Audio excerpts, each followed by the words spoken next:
Gracias, muchísimas gracias por seguir con Uno más Uno. Tal como anunciamos, aquí está con nosotros el doctor Rafael Alburquerque, pasado vicepresidente de la República, pasado ministro de Trabajo y un hombre experto en seguridad social. Bienvenido, profesor. Bueno, muy buenos días, muchas gracias. Bueno, hay muchos temas vinculados a la seguridad social. Tal vez el más grueso tiene que ver con la modificación que se está gestando del sistema de seguridad social. Esto se ha debatido en varios escenarios, pero hasta ahora como que no hay claridad de hacia dónde vamos. ¿Qué usted sabe y qué nos puede aportar en ese sentido? Mira, todavía está muy crudo, está discutiéndose a nivel de una comisión bicameral, Senado y Cámara de Diputados. La información que tengo es que en las últimas semanas ha avanzado un poco, pero creo que en estos días leía un artículo, una reseña de Hernando Pérez Montaz, que es uno de los grandes actuarios, bueno, ha sido actuario de la OIT, y él proponía, y es algo que nosotros hemos venido proponiendo ya hace mucho tiempo, y creo que en esa dirección está trabajando la comisión bicameral, es la de crear un pilar de carácter de naturaleza solidaria, no de capitalización individual, sino de una capitalización colectiva. Y ese pilar sería de beneficios definidos, lo que quiere decir que tú tienes ya una pensión asegurada, y sería un pilar al cual obligatorio para todos los trabajadores. Entonces, la capitalización individual estaría abierta en un segundo pilar para aquellos trabajadores que ganen más de un determinado monto salarial. O sea, es el sistema uruguayo, el sistema de dos pilares que se llama, un sistema de pilar solidario de capitalización colectiva para todos los trabajadores, y luego el que gane más de 10 salarios mínimos, por ejemplo, va a tener un pilar complementario. Tiene también sus contras, pues porque el trabajador que gana más pues va a tener mayores beneficios, claro, tanto en materia de salud como en materia de pensiones. Como ahora también. Sí, pero obviamente hay un pilar solidario que te va a asegurar a ti la pensión mínima. Un monto de pensión que a nivel internacional de la OIT. ¿Y cómo se mantiene ese pilar solidario? Bueno, es una especie también de capitalización individual en que todos aportan, aporta el Estado, aportan los empleadores, los trabajadores, pero es solidario en el sentido, al igual que sucedía con el reparto, que tú no dependes de lo que tú cotizas, sino de la masa cotizante tú dependes, y por eso te pueden dar un beneficio definido. Pero la discusión pública se ha centrado en el tema de las pensiones, el seguro de vejez. No, pero también tenemos, no se puede descuidar el tema de salud. Salud, ¿qué va a pasar con eso? Que es fundamental. Mira, porque es un eje central del sistema de seguridad social.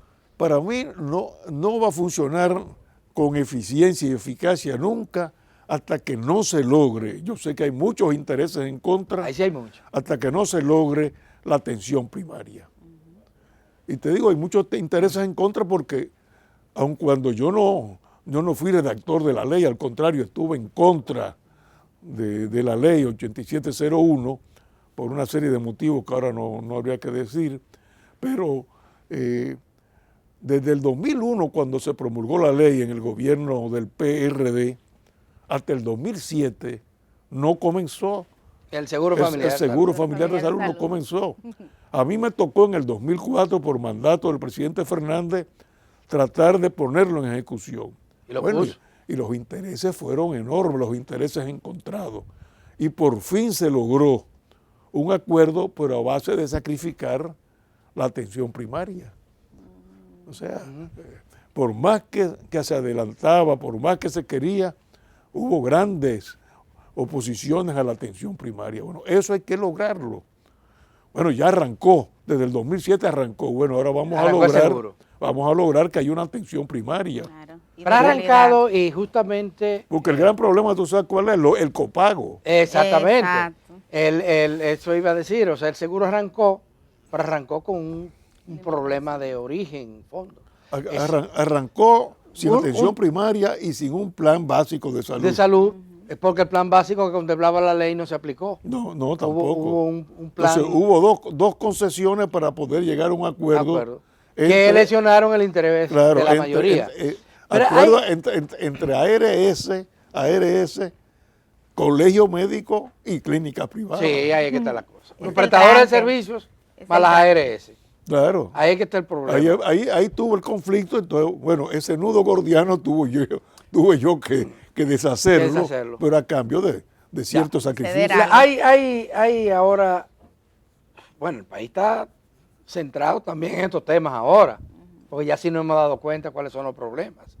En el caso del Seguro Familiar de Salud, está el tema del copago. Sí. Hay otro tema importante. Los médicos, las clínicas y los laboratorios tienen libertad para fijar precios de los servicios, pero el asegurado no tiene libertad para decir yo no quiero seguro. No, es obligatorio. Es obligatorio, pero no es obligatorio los prestadores de servicios Sí.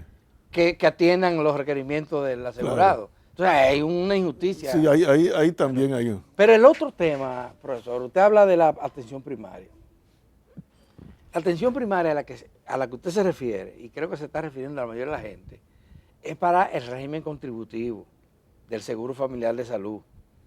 Porque la población pobre que está en régimen subsidiado, la atención primaria que conoce es la que ofrece el primer nivel de atención del Ministerio de Salud Pública. Claro, por eso es lo que hay que cambiar. Eso está en crisis, eso lo abandonaron. Eso es precisamente el gran reto. Tienen que crear una atención primaria pública, precisamente para descongestionar los hospitales. Sí. No es posible, por ejemplo, que una madre con un niño que lo que tiene es una gripecita, tenga que venir aquí a Robert Ríos, aquí abajo. De Baní, de Vaso. O sea, si usted tiene su atención primaria en su barrio, en su campo, bueno, ese médico le dice, mire, usted lo que tiene que darle es un jarabito, claro, para que tiene fiebre.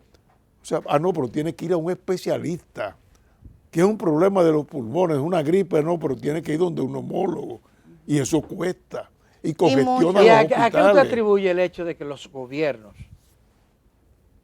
descuidaran? Porque la mayoría de la gente que está en el Seguro Familiar de Salud, ya sea en régimen subsidiado o en el contributivo, son pobres. Y van en los pueblos, el hospital más importante es el público, no es el privado. ¿A qué se debe que los gobiernos hayan descuidado tanto ese sector? Porque ahí no se está invirtiendo el dinero que se necesita para... Mira, yo estuve 8 años como vicepresidente y conozco realmente el problema. Es un estado pobre, es un estado con escasos recursos, hay que repartir los recursos y entonces, bueno, vienen las limitaciones. Tú reparas un hospital, pero hay que darle mantenimiento permanente, constante. Si lo construye hay que buscar personal. Entonces cuando viene a ver ya está descuidado el hospital, ya tiene filtraciones, por ejemplo. O sea, es un problema complejo, porque es un problema que requeriría, es un estado con una presión tributaria de apenas un 13%, 14% de presión tributaria. Entonces, de ese 13% de presión tributaria, un 4% va para educación. Entonces te queda 9%. Pero es un estado también que ha desentendido áreas importantes que los ciudadanos tienen que... No, y hay otras áreas. Sí. Incluso que tú a veces las desprecias, dices, no, relaciones exteriores, no, pero se necesitan las relaciones exteriores. Pero los países de la región, para hacer comparaciones en términos de tamaño y de crecimiento económico, la inmensa mayoría invierte mucho más que nosotros en salud. No, y tienen desarrollo más atrasado que nuestro. Hay que aumentar, hay que incrementar la salud. Mira, y nosotros en el último, lo conseguimos casi el último año de gobierno, con un préstamo con el Banco Interamericano de Desarrollo para iniciar precisamente, primero, la construcción de unidades de atención primaria, comenzando por campos, por los barrios, algunas se crearon, comenzaron a funcionar. Y el plan era de que en vez de la famosa pasantía, que no se le dé el título hasta el título de médico hasta que no haga la pasantía, quitarlo del título, lo de la pasantía, usted le da su título de tan pronto se gradúa, pero que esos médicos, ya con su título, fueran los que atendieran y prestaran servicio en la atención primaria. Ahora, ¿cuál es una de las objeciones? Bueno, pero ese médico tiene que seguir formándose. ¿Cómo se forma si tengo un campo allá en la frontera? Entonces la idea era, el plan que se diseñó era que esa formación continua pues se mantuviera a través de las redes sociales, del internet, y que hubiera un monitoreo a ese médico que tendría su profesor, pero con cátedras, con clases dadas desde aquí, pero nada de eso ha ocurrido y lamentablemente salimos del gobierno que son los médicos, durante el gobierno pasado, durante este, que continúan, en las unidades los médicos de atención primaria pasantes, sí, son los que continúan atendiendo las unidades de atención primaria donde existen. Pero aquí deberían de existir alrededor de 6.000 unidades de atención primarias, de acuerdo a los parámetros que tienen los organismos de salud. Y sin embargo, ¿sabes cuántas? Hay 1.300.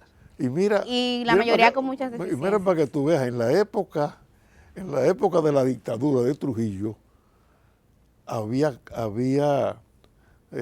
clínicas de atención primaria, se llamaban casas de socorro.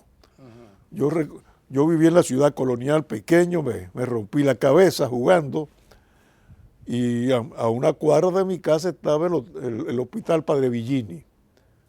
Pero papá no me llevó al Padre Villini, me llevó a la casa. Una cuadra más adelante estaba la casa de socorro, y ahí me hicieron los puntos en la cabeza. No tuvo que ir al hospital en la época de la dictadura, y eso se perdió. Doctor, sí, se perdió. Decía yo en el segmento anterior que uno de los problemas es que aunque el tema esté en agenda, el enfoque va por consignas como la eliminación de las ARS y la AFP, una consigna que ha asumido una parte del sector social, incluyendo gremios como el Colegio Médico Dominicano y la Asociación de Profesores y Profesoras. Y el otro tema, la devolución del 30% de las AFP, que durante mucho tiempo se centró ahí la discusión. ¿Cuál es la posición de usted en relación a estas dos consignas? ¿Tú te refieres a la devolución? Y la eliminación de las ARS y de las AFP. Mira, el tema de ARS y AFP, yo creo que siempre habrá necesidad de una seguridad social con un intermediario. A mí lo que siempre me ha llamado la atención son los ingresos. O sea, la ganancia que tiene. La ganancia que tiene tanto las ARS como la AFP. Yo creo que, como decía Adalberto, hay una serie de puntos que hay que regularlo. No voy al extremo de decir no hay que desaparecer. Bueno, pero sí tiene necesidad de ser reguladas. O sea, tú tienes que regular todo lo que tiene que ver con el copago. Tú tienes que regular con todo lo que tiene que ver qué médicos son los que van a ofrecer los servicios. Porque si es obligatorio para mí, tiene también que haber obligación para las otras partes del sistema. Claro. Y en cuanto a lo del 30%, bueno, que ha sido un reclamo muy popular. Y populista. Y ahí la gran tragedia es que esos fondos de capitalización individual, esos fondos de las pensiones, son los que han servido para mantener la estabilidad macroeconómica del país. Y no están guardados. El que cree que esos fondos están guardados. No lo dice nadie. Sí. Pero esos son fondos que si se utilizan pueden provocar un descalabro en la macroeconomía. Pero además, algunos cuestionan si devolvérselo le va a resolver algún problema a los trabajadores. Bueno, el mejor ejemplo ha sido Chile, que tenía un sistema que fue el sistema original, muy fuerte. Se produjo la devolución,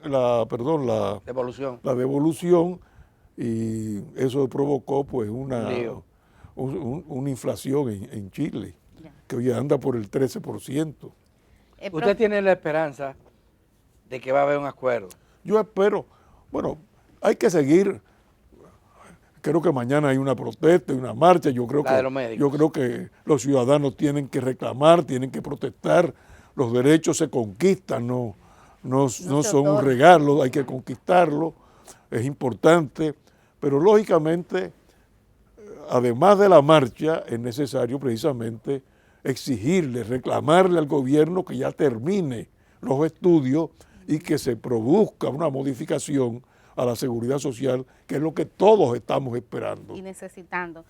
Doctor, hay otro tema que está vinculado también con el de la seguridad Yo social. creía que el otro tema era la doméstica. Y sobre el cual también a mí me gustaría tener su opinión. La formalización del trabajo doméstico, de trabajadoras del hogar, que ha resolutado el Ministerio de Trabajo conjuntamente con otras resoluciones del Consejo Nacional de la Seguridad Social y del Comité Nacional de Salario. ¿Qué le parece a usted esta decisión? Mira, yo creo que es de justicia. Yo creo que era el Código de Trabajo del 92, que ya fue un código muy avanzado en esos momentos, pues establecía ya el trabajo doméstico como un trabajo asalariado, un trabajo subordinado. Pero eran trabajadores, comparados con los demás trabajadores, las domésticas eran trabajadores de segunda. Discriminadas. Sí, o sea, no tenían salario mínimo, no tenían jornada. Entonces, aunque tenían vacaciones, tenían el descanso semanal, pero no tenían jornada, mejor dicho. No tenían vacaciones y descanso, pero no había jornada. No había salario de Navidad, no había salario mínimo. Bueno, esto viene a completar esa obra del Código de Trabajo de 1992. Algunos han criticado y han dicho, no, eso había que hacerlo por ley, no por resolución. Ahora, lo que sucede es que hay un convenio, el 189 de la OIT, Que contempla eso. y fue aprobado por el Congreso Nacional y por tal razón pasa a ser parte de la legislación, se convierte en ley. Entonces, esa resolución se basa precisamente en el convenio 189 de la OIT. Ahora dicen, bueno, lo que pasa es que el convenio, aunque eso sea verdad, incluso la Constitución del 2010 lo establece, que los convenios los tratados internacionales tienen rango constitucional y se incorporan al ordenamiento jurídico nacional por el solo hecho de de su aprobación por el país. Bueno, ya no pueden refutar eso. Ahora alegan, bueno, pero es que el convenio establece que la legislación nacional de los países tomará las medidas adecuadas para aplicarlo. Eso significa que es una ley. No, yo estuve 3 años como miembro de la comisión de expertos de la OIT. Son 18 juristas a nivel mundial.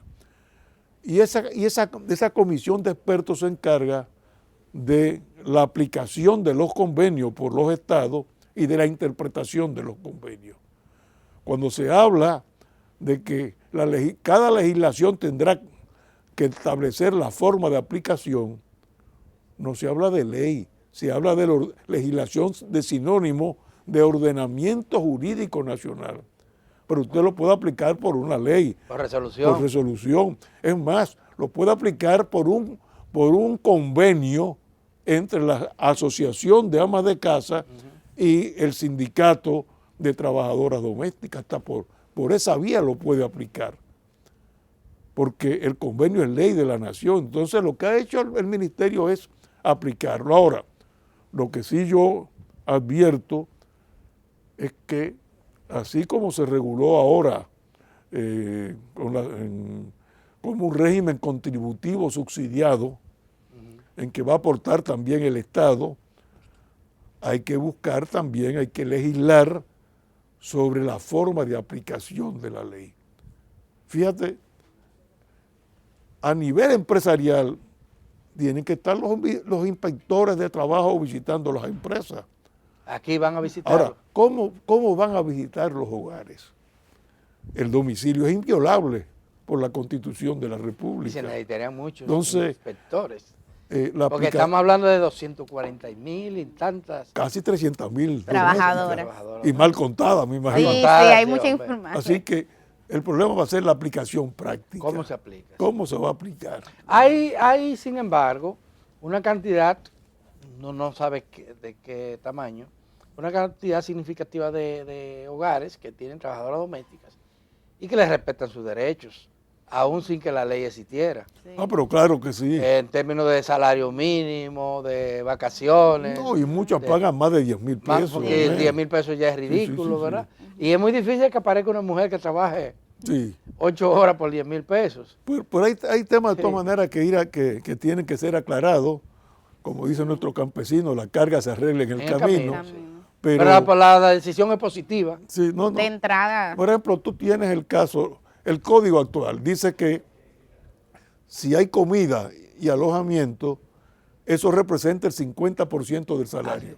Entonces, si hablan de 10.000 pesos y esa doméstica tiene comida y alojamiento, Nada más son son 5.000 pesos y los otros 5.000 en comida. Pero esta resolución resuelve eso. Eso no sé si está en la resolución, No, no lo creo dice. que no, No, no lo no vi, lo refiere. No lo pero eso dice. está en el código, entonces Sí, hay que sí, ver sí. cómo se va, hay que armonizar. ahí. cómo se va a aplicar eso. Sí. Ya. Bueno, se bueno, acabó ya. el tiempo. Doctor Rafael Alburquerque, que es vicepresidente de la República, experto, como ustedes han visto, en el tema de seguridad social y también forma parte de la dirección política de la Fuerza del Pueblo. Doctor, un honor tenerlo aquí. No, siempre. gracias a ustedes, gracias a ustedes. Gracias, doctor. Gracias por sus orientaciones.